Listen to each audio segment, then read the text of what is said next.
Welcome to Startup Spokane, where hosts Steve Traben and Megan Halsey explore the excitement and momentum growing throughout Spokane's expanding startup community.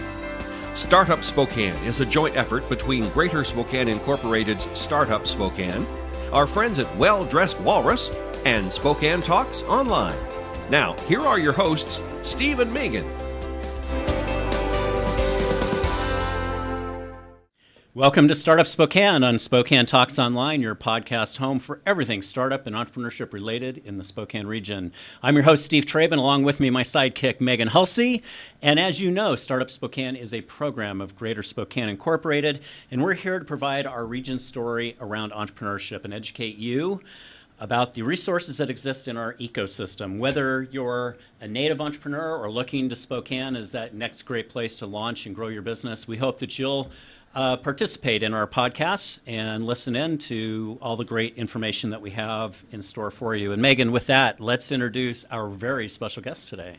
Yeah, I'm really excited. One of the great partners that we have in our ecosystem are many of the colleges and universities in our region. And today we are hosting Ryan Arnold. He is the Director of Regional Entrepreneurial Strategy for North Idaho College in Coeur d'Alene. So Ryan, could you take just a moment and tell us a little bit about yourself and your background? Sure. So as Megan said, I'm the Regional Director of Entrepreneurial Strategy, a mouthful of a title over at North Idaho College. And I actually used to be the director at Startup Spokane, so this is really nice to be back with Steve. It's a little bit of a homecoming, right? It's a little bit of a homecoming, new studio, but all very familiar. So, my work for the last, 4 or 5 years has been helping entrepreneurs in a lot of different ways, and that was through Startup Spokane, some of the other work I've done personally, and now at North Idaho College, which is a lot of fun to be in my hometown doing some really impactful work. Yeah, and I think, it's great that you've got this legacy of work in the entrepreneurial ecosystem in our region because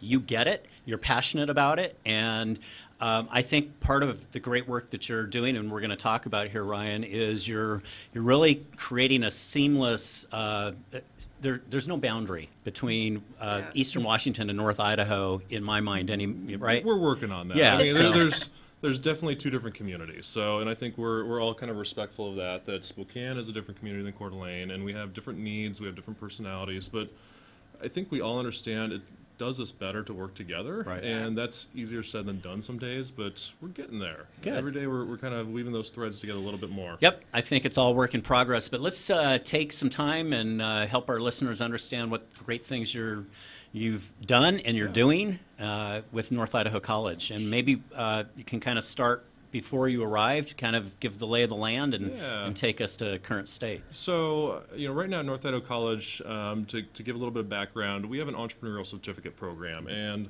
that's the Avista Center for Entrepreneurship and the sponsorship that Avista made to our community colleges to kind of jumpstart these programs. So on the curricular side, we have a great certificate program, and Dana Moore's the instructor there, and he's done an awesome job at really taking the lead and the charge of pushing this program to, I think, a whole new level from where we started 3 or 4 years ago. So we have the curricular side. So we teach entrepreneurship in the class, and those are the building blocks, not really the cultural components yet, but the building blocks of accounting, finance, marketing, and a lot of people need to go through that structure to understand how to actually run and maintain a business. I was brought in sort of as co-curricular. So all the extra things that we could do on campus to really jumpstart an entrepreneur community. So when we think about things like, we're going to talk about a rapid prototyping lab, about a makerspace, about culture, student-run ventures, there's a lot of opportunities besides in the classroom, and I think that's where entrepreneurship really happens, is outside of the classroom, and that's where we want to take North Idaho College next, is kind of that next level. Yeah, more applied, practical, Absolutely. Right? Practical learning versus textbook. And in fact, what I really like about the entrepreneurship programs at North Idaho College and some of the other community colleges where we set up the Avista Center for Entrepreneurship, they don't even use textbooks. Right. But you're absolutely right. I mean, they are the foundation, the building blocks, and you're working on this co-curricular aspect of it. And so go ahead, Megan. And what I'd like to do is talk a little bit about that space that you guys have started to take over on the NIC campus. It looks like it's going to be a pretty amazing thing. Do you want to talk a little bit about that? Yeah. So when I came in to North Idaho College, I was given an opportunity to really sit down and think about what we could do beyond the classroom curriculum we have. And there were sort of two paths I saw in my mind. One was a lot of reflection of what Startup Spokane was, a community connector, but built for Coeur d'Alene. And we've got other programs and other organizations that are doing great work over there. And so we kind of looked at where the gaps are, just like we did with Startup Spokane at the beginning, and then really realized we have a different asset as well. And so on campus, we have a vocational tech center, and it's about 30,000 square feet. And that was where all of our collision, auto repair, diesel mechanic, hands-on trades used to take place. North Idaho College built a much bigger facility out in Rapid Prairie, so all that got vacated about 2-ish years ago now. And so from leadership, past and present, there was really a decision of what could this building be and become over time. And so in the back of my mind when I started this project, it was, all right, do we take on this big, audacious building, or do we keep it sort of succinct to just entrepreneurship programming? We decided we have a really unique opportunity here. So this building is a place where we want to bring in new programs, opportunities, and ideas. And that's a little convoluted. I know we're going to get into it, but the unique thing about the building is that it's high bay space. And when we think about college spaces and revamping something as far as an old building, that's a pretty unique opportunity to have huge high bay spaces, which are, for me, modular. For me, they're opportunities to put a lot of different things in there and to maybe break down some walls and have big open spaces for doing really cool things. Right, and just for people that don't know what high bay spaces are, I mean, you used to have like a diesel mechanic. I mean, we had big equipment and machinery in these spaces. So we're super tall ceilings. Yeah, right? so probably 30 to 40 foot high ceilings in some of the bays, and the diesel repair bay itself. Right now, soccer is playing practice in there for the winter. We can fit 5 diesel trucks in there, and that's full semi trucks in that one bay. So these are big spaces to play with, and we're already. You know, if we rewind to 6-8 months ago when we were thinking about this, it was sort of audacious to think we could fill all this. And I know Steve and I and Megan and I have talked about what could we do there. Right. And with some of the partners that we lined up, and this is not my doing, this is NIC's forethought and kind of visioning right when I got there, those partners coming in really helped us define what this could be. And now we're going, I don't think we have enough. Right? I think we can really take this building on and do some cool things and then go beyond. That's really exciting. So I would love to get a little bit into some of those partners that you have who are helping you build out that space. Who are those and what are they doing? Yeah, so one of the really exciting partnerships that I stumbled into being at NIC and just luck of the draw is Gizmo Coeur d'Alene. And Gizmo Coeur d'Alene was sponsored by the University of Idaho for the last, give or take 3 or 4 years. Again, in Spokane and Coeur d'Alene, a lot of these things are new. And so now we're starting to get to phase 2 of now how do we all work together. Right. And Gizmo was in a small space, about 2,000 square feet in Midtown Coeur d'Alene, and they're a really unique group of individuals that have the ability to do really creative things, but I think they focus first on the need that was in the community that needed to be addressed first, which was K through 12 education, STEM education, or STEAM. We're talking about arts as well. So it's hands-on crafts, coding camps, all sorts of fun opportunities for younger kids to learn. But that's not where it should have been limited to. And so Space Limited really Gizmo Coeur d'Alene to that niche. And now with the partnership at NIC, we've rolled them into we're about 5,000 square feet right now with the opportunity to grow in the summer to another bay space. And that gives them more opportunity to do more programming and to work with NIC to provide that access to our students. Yeah, so can you talk about what you imagine or envision the programming, how it will expand? I mean, because today it's pretty much K-12. So do you see it actually expanding to a wider demographic? The way I relate it is Gizmo Coeur d'Alene is a standalone 501c3. So their vision is their own, but it's a nice partnership with North Idaho College. I sit on the board of Gizmo, so I have a little bit of insight on to where I think we're going over time. Those hands-on soft skills, I think, are a really great thing for our community. But when we look at what Gizmo has as a tool set, and we have heavy industrial tools in there, CNC machines, plasma cutters, 3D printers, it's impressive. And when we look around the nation as far as what a makerspace looks like, I think we have a really unique offering in Coeur d'Alene that we can build upon. So The opportunity is to grow bigger over time and to offer more things. So Okay. to your question, we've talked about emerging media arts as a possibility. And that would be VR, AR, game design, high-tech applications that really our future workforce needs. It needs to have that hands-on experience. And University of Idaho has a program that focuses on that right now at the 4-year level. So rolling back right now to a community college and how that interacts with the 4-year university, computer science at North Idaho College connects to University of Idaho's 4-year. And so we see examples like that where that's really beneficial to our students.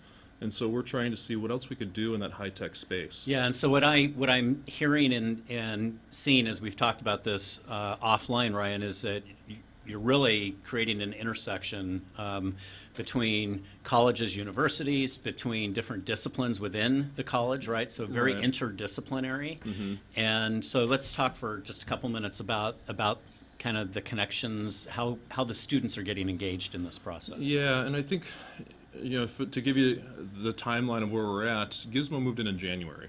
And so this has been a very rapid process to get them in, to get all their tools from one spot to another, to expand out, to get them operational. So now they're hosting classes, and that only happened about a month ago.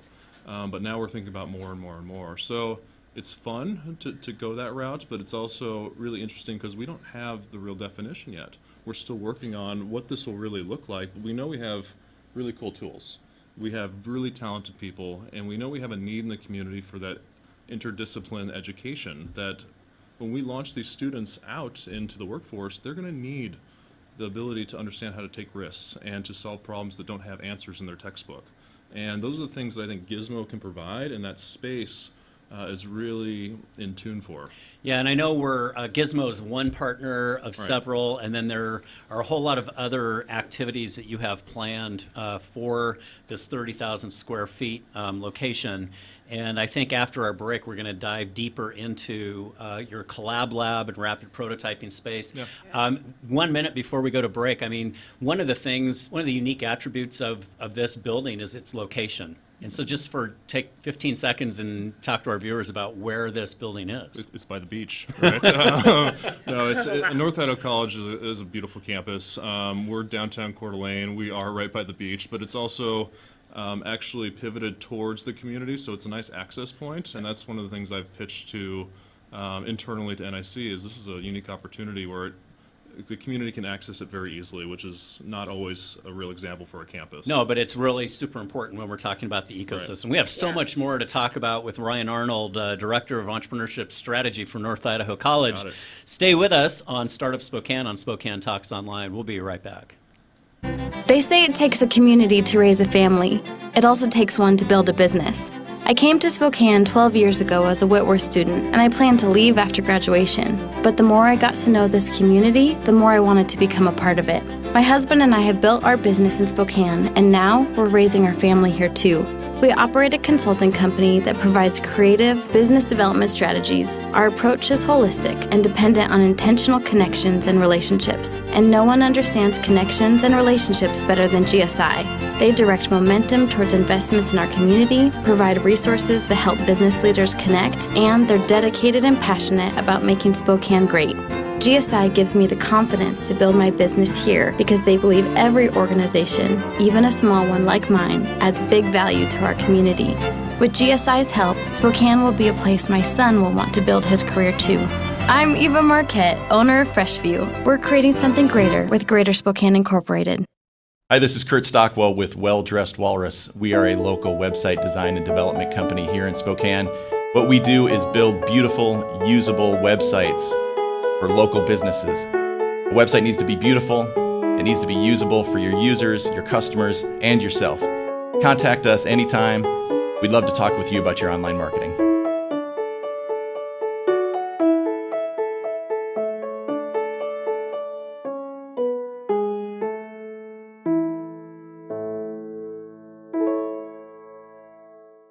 What?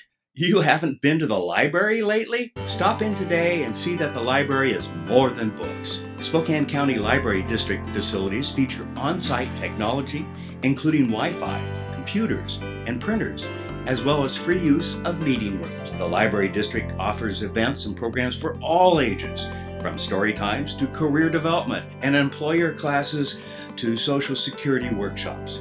Our staff is well trained and happy to help. Find out more about your library at scld.org. Welcome back to Startup Spokane on Spokane Talks Online. We're joined today by our guest Ryan Arnold, who is the Director of Entrepreneurial Strategy at North Idaho College, and we're going to talk a little bit more about some of the partnerships and the ideas you guys have that you're working towards. One of those that I think is really exciting is the Rapid Prototype Lab. Can we talk a little bit about what that means? Sure. So when we thought about Gizmo and all the, I mentioned the tools and the resources, and really there's a lot of heavy-duty tools in there. We looked at what else we'd really need to provide a really tangible benefit to the business community.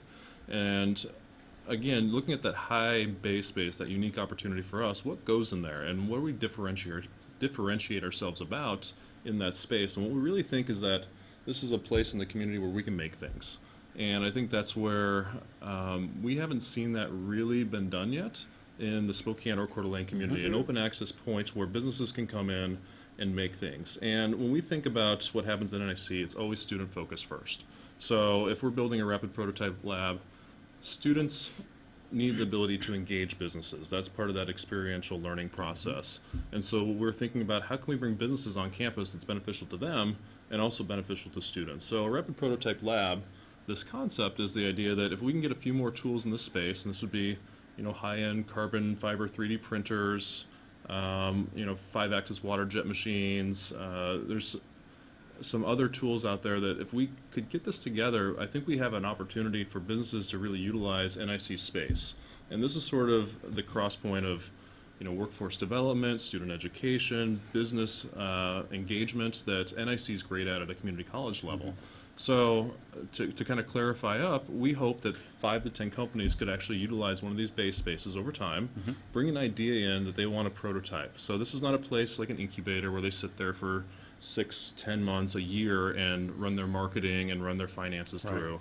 This is a place where they're actually building and prototyping something with professional staff and with student teams so that the students get the experience as well. And that's something we haven't seen regionally, but we've seen nationally that we think is a good model for us. I think that you've identified a gap in the ecosystem, absolutely. And I think that's part of the work that we all do is doing just that. So Ryan, are you beyond the conceptual stage of this? Are you actually piloting this now, or where are you guys? So we're getting close to, the timelines are interesting because we've talked about remodeling this whole building, right? But that's a huge lift in the priorities of the community college. We have other things on campus we'd like to do as well. So we're kind of biting off small bits. Moving Gizmo in was a great example. The Small Business Development Center moved from Post Falls to this building as well. So now we have business mentorship and coaching and classwork on the same level as Gizmo Coeur d'Alene. So there's all these opportunities that are very low cost to move in over time. The prototype lab I think we can launch without doing the full building remodel, because at the end of the day what we need is space, talent, and the opportunity to utilize that space and with some our tools. tools. So we're working through what that process looks like. It could come all at once with a major remodel and getting that whole lift done, or we can sort of piecemeal this in over time. And that's just part of the process of creating something new, right? Yeah, so what does it look like if someone's interested, in being, from a business perspective, I've got an idea, there's something I want to prototype, and I'm interested in working with NIC. What does that, talk about what that process looks like? How do they reach out to you? How do you establish who's a qualified candidate to come into the Rapid Prototype Lab? We're making this up on the fly a little bit. That's all right, but that's part of the process, right? And I think we're going to learn a lot as we go. Right now, I think it's not that we don't have this opportunity already, because Gizmo, in a lot of ways, and the talent and the tools in there can get you pretty far. We think there's a few more things we can add to get us farther. So my suggestion right now is that if you have an opportunity to build a prototype or you want to go through that process, engaging Gizmo, that 501c3 at North Idaho College, is a great example. They have memberships at corporate level, so you can utilize their tools, you can get the training. They have classes, so you can make sure you're up to speed on all these different things. And I think you can get pretty far that way, but we're trying to add a little bit more. So does that mean that Gizmo will be the entry point then? And then NIC is going to wrap around that with additional tools, or? So the way I've talked about it with Gizmo and at North Idaho College is having 2 access points that are really, at the end of the day, blended together on the backside. But for businesses, I think there's a different message and a different opportunity for them to come in and utilize the resources we have that are very much blended with what Gizmo already is. I mean, we're using their tools. But for K through 12 education, and where Gizmo's already been really powerful, I think that message has to stay the same. And so we don't want to change all of this messaging over here and all this branding and all this, all these entry points to just business, right? We want to have 2 ways to access. And so NIC would manage the business side of it. Okay, that makes sense. Can you layer on top of that how college students at NIC will participate in the prototype lab? Yeah, so right now I've taken on that when we start bringing businesses in, it's the responsibility of myself and North Idaho College to really find those access points. So early on in the last couple months, we've been working with instructors, with student clubs, and individuals on campus to just say, hey, this is what's coming. How do we engage with a class and integrate this in some way, or how do we integrate this into a club? And again, this is all very new for a community college, and as we know, education moves a little slower because there's a lot of protection in not changing things right away. So we're working to see how those entry points work, but it'd be up to myself and anybody else on my team to kind of figure out how that model works. Now, if I was starting a business in Spokane and I had a product that I needed to have prototyped, is it available to somebody who lives in Washington to come and work with you? Great. So, absolutely. Yeah. So, and they would come through that Gizmo route as well? Yeah, either myself in the entrepreneurship program or through Gizmo, you're going to find the same people, right? At the end of the day, we're a pretty tight group of individuals working on this project together. So I think we've got some redundancy in there. You're going to find the right person if you show up on campus. Fantastic. Yeah, this is a great conversation, and I'm probably gonna create some discomfort with where I'm going next, but I think it's worth discussing. Who's leading the ecosystem is really something I think about often in our own region, and Greater Spokane Incorporated and Startup Spokane has been an incredible convener, connector, facilitator here in Spokane. And a lot of this conversation and the partnerships that you're building along with NIC, Ryan, it seems like NIC is wanting to really try to help be an instigator, if you will, of the ecosystem in North Idaho. Can you talk a little bit about that? Yeah, I think, I was brought in to really look at the opportunities to do more on campus. And again, students are our first focus. So how do we engage our students and give them the skills they need to really become impactful adults in whatever route they take? We think entrepreneurship is a skill set that really crosses all disciplines. So whether you're going to be a chef through our culinary arts program, or a nurse, or anything else that we teach at North Idaho College, at the end of the day, you're going to end up in an economy where you might be a 1099 worker, or you might have to launch your own business. Right. So first and foremost, we're trying to address that issue. Yeah. There's a lot of great organizations in Coeur d'Alene, in North Idaho, and over in Spokane that are doing very unique things. Panhandle Area Council, Innovation Collective, our EDC, the chambers. I think they all have a specific niche. And that's where we're all starting to kind of feel out where it all works, right? Just like in Spokane. Yep. And it's evolutionary. It's a process. I get it. So I wasn't really trying to paint you in a corner there. We only have a couple of minutes left, and I want to have you talk quickly about the beverage arts program because I'm thirsty. Oh yeah. It's only like 10 o'clock, Steve. So, we talk about openness and access and all those things that make a community college great, but we also want to focus on industry once in a while. And one of the things that we looked around when we said, all right, we've got high base space and we want to engage industry, what fits in here and what fits with where we feel our economy and our culture and things are going in North Idaho and Spokane and the region. And brewing is one of those things. And we can look to examples like Walla Walla Community College that launched a wine incubator back in the 80s and can link that to some of the greatness that Walla Walla is in their wine system now. And so we've seen this at Central Washington University at the bachelor's program, and so we engaged the beverage side of our community early on and just said, what do you guys need? And so I hosted a roundtable, and we're just picking the brains right now of those individuals to see, because the industry is very diverse, from a cidery to a large production craft brewery. They have different needs and they're in different points of their life cycle.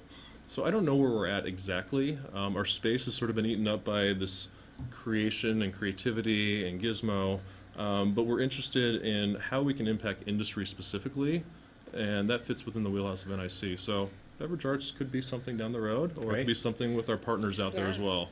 I love the multifaceted aspects of the entire program. So thank you. Well, I think that we could talk about what you guys are doing and all of these strategies all day, frankly. There's so many exciting things you guys have going, but unfortunately we're running out of time. So we're going to have to wrap it up today. But thanks again for joining us at Startup Spokane. And thanks to our guest, Ryan Arnold. And just want to make sure that you guys know that this is the place to come if you want to share the story of entrepreneurship in the Inland Northwest. We hope you join us for future broad and podcasts, and we'll continue to bring profiles of successful entrepreneurs, information about helpful resources, and so much more. Talk to you next time at Startup Spokane and Spokane Talks Online. Startup Spokane is produced in Spokane, Washington by SpokaneTalksOnline.com, which is a joint effort between GSI's Startup Spokane, Well Dressed Walrus, and Spokane Talks Online. Ask a question, recommend a guest, and hear this program again online anytime at SpokaneTalksOnline.com. We wish you a great and profitable day.